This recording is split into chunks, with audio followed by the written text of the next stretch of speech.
Good afternoon, scale tippers, and welcome to Badger's Point. Today we're going to be covering a lawsuit against a florist in Washington State that has made it all the way up to the Washington State Supreme Court. Basically, what happened in this lawsuit is the florist had a regular customer who's a gay couple come in and ask for stuff for their wedding. The florist, being a Christian, said no, that I will not provide flowers for your wedding. It is against my moral belief system. Now, I'm gay. Okay, I'm a gay man, and I still think that the florist had every right to do this because it's the florist's shop. You do not have a right to anyone's labor, goods, or service against their will. You don't. And it doesn't make it okay to use the government to force them to serve you. It's not right. Now, that does indeed mean that if I were to go to a bakery, say like the one in Colorado that refused a gay couple service, or the florist, or any other wedding shop, I could be refused service. And on a personal level, that sucks. It does. It's not fun, it's shitty, and morally, I think to refuse such service is pretty shitty. However, people have a right to be shitty.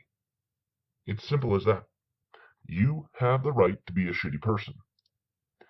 And simply opening a business does not give people the right to your service. And if you think it does, go in and be an asshole to a businessman and see if you don't get kicked out. And you'll go, oh, but you're being a jerk. You deserve to be kicked out.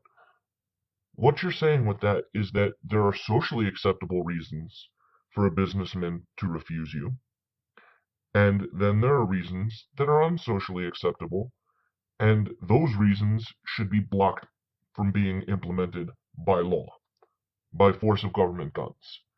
And if you want to see a pure example of that, again, I'm going to have links to most of this shit in the description below, but there was a bakery that was pro-LGBT. A guy comes in, he wants biblical verses that are against homosexuality, printed on a cake. They refuse, and they win in court.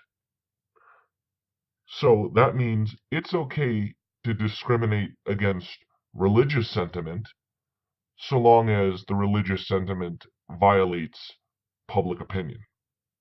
And again, I'm gay and I'm an atheist. I do not believe in any sort of God. Okay? But that doesn't mean I'm for taking the rights away from other people. To say that simply opening a business gives someone a right to your goods or services is not much better than forced labor.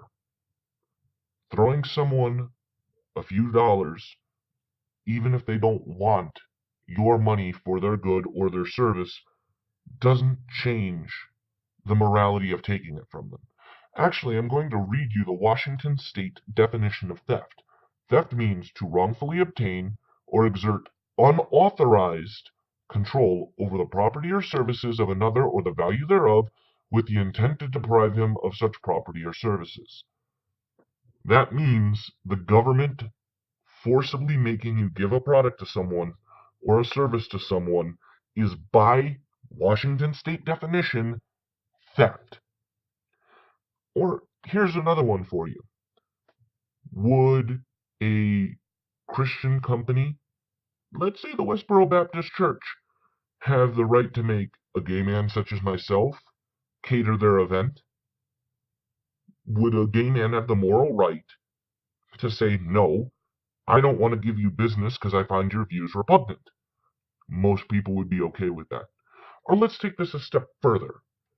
Racism is not a reason to discriminate, right? Well, in Nevada, prostitution is legal. So, let's say every woman at the Bunny Ranch hated black people. Let's pretend that. And they absolutely refused to serve a black man. Absolutely refused. Should the government be able to force them to have sex with someone against their will? Or would that be rape? I'm looking forward to your answers, because I say it'd be rape. Simply because you do not like someone's stance or how someone chooses to exercise liberty does not give you the right to block it. And that's the Badger's point.